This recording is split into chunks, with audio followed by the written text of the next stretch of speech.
Now then people, it's Joe, Leeds TV. As you can see, I've just got in from work, so we need to get rid of that. Yeah, a bit of a subdued now then people. I haven't done a video for a couple of days. If you're wondering why, to be honest, I'm just about recovered after Blackburn. It was a bit of a messy affair for me, so the least said about that, the better. But yeah, Blackburn, we lost the game.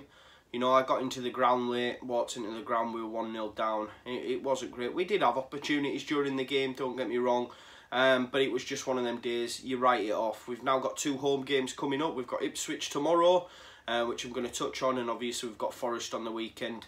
Ipswich, big game. We should be beating them, and beating them comfortably for me. And again, I said with, you know, some of my pals, I think 4 points from the next 2 would be really great. If we win tomorrow against Ipswich and win comfortably, I'll be confident then that we go into the Forest game at home and can pick up 3 points. But for me, it all depends on how Ipswich goes, because we are on a bit of a downturn at the moment. I think Bielsa touched on his press conference today. He basically said, you know, the first 5 games we've won 4, the last 8 we've won 2. So it sort of gives you an idea of where we're at.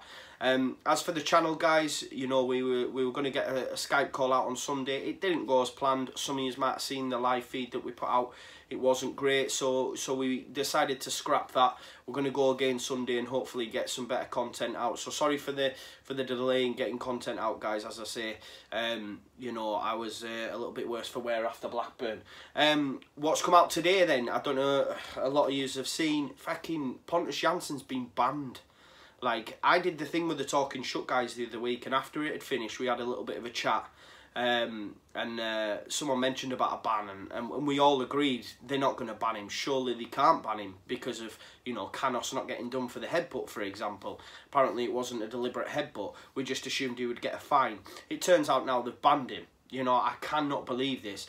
The one saving grace that's probably going to save the FA for some more vitriol from us is the fact that Pontus has already been, like, he already wasn't going to play. It came out today in Bielsa's press conference. He wasn't going to play him for the simple fact that he's just had his baby girl. So, and congrats for that, Pontus. But yeah, he's just had his baby girl. So, you know, he wasn't going to play anyway. And I made a joke on Twitter. I said after I seen Phil here, best not shout about it too much, because if the FA get wind that he wasn't going to play anyway, they'll probably give him a fucking 2-match ban, because that's the way the FA work. And then people say that, you know, we're paranoid, we're this, we're that. At the end of the day, it's just another notch to show how corrupt the FA and the Football League, the lot of them, the EFL, are towards Leeds United. I think they love it. They must sit there in the ivory tower knowing that we are going to be fuming over things like this, and I genuinely think they enjoy it. It's an absolute disgrace to say that he's been banned, and you know, and a lot's been said, right? Listen, if our players have to deal with the media. It's part of the contract with Sky, EFL, they have to deal with the media, right? If a player doesn't do that, what could happen? Maybe, let's say they get a ban, right? No, sorry, not a ban, a fine. I would say, as a club, don't do the interviews. We'll take the fine as a stand. Because, listen, now Pontus has done the interview. He was pressed for the interview, basically chased by the Sky reporter to do the interview. He's now received a 1-match ban and a fine.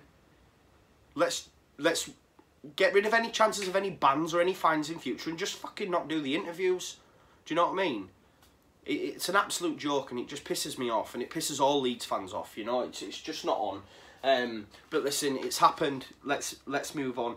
Obviously, the great thing is, obviously, it's come out now. Pablo's going to start. I think Bielsa more or less said Pablo's going to start, and when he came on against Blackburn, he changed the game.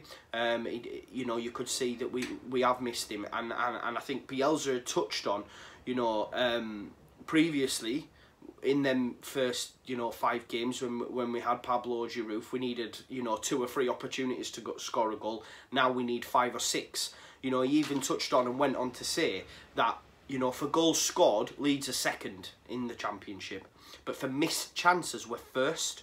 and the next team below us only have half of what we have in terms of missed chances. Whether or not they're clear cut, that's some more in-depth shit, but at the end of the day, it's quite big to say that you know, we are the top of the tree for missed opportunities or missed chances at goal, and a lot of that has to do with the fact that we had these key players out. I mean, Bielsa said in his press conference, and he went on quite a you know, a bit of a rant. I think the answer to one of the questions lasted about 15 minutes, but he basically said, you know, these first 5 games we had 2 players missing. I think maybe Bamford, maybe Janssen, or whoever them 2 players are over them first 5 games, yeah? And in the last cycle of games, which I think he's talking about the 8 games where we've only won 2, we've had 6 players out. You know, and a lot of that then converts into them chances. Now we need 5 or 6 as opposed to 2 or 3. Now we have Pablo back, he's going to be starting, you know what I mean? Roof's got to start for me, he can't be starting on no wing. I was fuming that he put him there, you know, and no manager, I love Bielsa, and he's a godfather of football, yeah? But no manager can't be exempt from criticism. And I think the lineup for Blackburn was all wrong. I think the full-backs were wrong. I would have played Shackleton, it was key, we could have got down the wings at Blackburn. When you have Berardi and Dallas there, you know, for me, especially when you've got Pearce as well, what's Pearce got to do to start? But he's come out and he said, you know, Pablo's going to play. He's also said Harrison's going to play. Whether or not that's from the start or on the bench, who knows? But for me, if he's calling it out in his press conferences, he's going to start. So that makes me think, right, okay, we're having a shift here. Does that mean Alioski might play left back? Because he said Douglas isn't going to play, but he's going to play Pablo and Harrison. So for me, from what I gauge from that, and which I think would be a positive lineup, yeah? You've got Bailey Peacock, Farrell in goal. Ayling's back after his 1-match suspension. Berardi and Cooper will start at centre-back. Maybe Alioski at left-back, which when he played there against Brentford, he did really well. You're then going to have Phillips, Click. On the right-hand side, Harrison or Pablo. On the left-hand side, Harrison or Pablo. Then Saiz and Roof, and for me that's so much more positive. If we can get them in, I don't want Roof playing out wide. As a Leeds fan, you know, before this season started, I was willing to let that guy go. Now he's vital, but one of the reasons why, you know, we were willing to let him go, we never knew what Roof's perfect position was. What was it? Was it out on, you know, right front? But it definitely wasn't on the wing, and we can see from this season how he's played so far, getting the player of the month. He's got to start at the tip. He's got to be the focal point of the attack. Do you know what I mean? And Bielsa's touched on the importance of changing these results round. Yes, we are 4th, but we've had a lot of missed opportunities.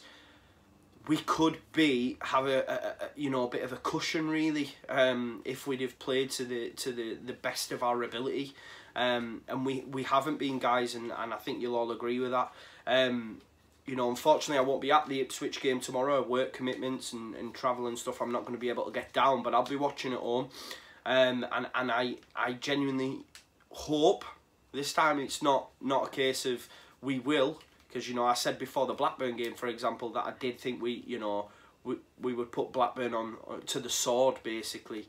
But the lineup was all wrong from the start, really. For me, Bielsa's the man, yeah, but I was expecting, you know, Pablo to be straight back in, Roof to be back up top. It didn't work out. The full-backs were all wrong. But listen, tomorrow we have a solid back 4. Yes, Janssen's out. Yes, Janssen's been great. But it is, you know, Berardi was top there before Janssen came back into the side. So Berardi, Cooper at centre-back's totally fine. If he doesn't put Alioski at left-back, for me, Pearce has got to have a go now. I know we've not seen much of him, which probably means he probably won't. But, you know, Dallas hasn't worked at full-back for me over these last couple of games. Berra's going to definitely start at centre-back with Pontus being out. So, and the fact that he's mentioned Harrison and Hernandez tells me that Alioski might start at left-back. And he could have a top game there. I genuinely believe that. He was very good there against Brentford. He's done very well there, you know, for his country, and scored a couple of goals as well. So, and for me, it stops the offsides for one thing, you know, because the game's in front of him, as opposed to making runs and not checking the line. Everything's in front of him. He can see a better picture, and his delivery for, you know, Janssen's goal against Brentford was second to none. And yeah, so, and then from there, obviously, Roof's got to be there, Harrison, and I just think Ipswich are there for the taking.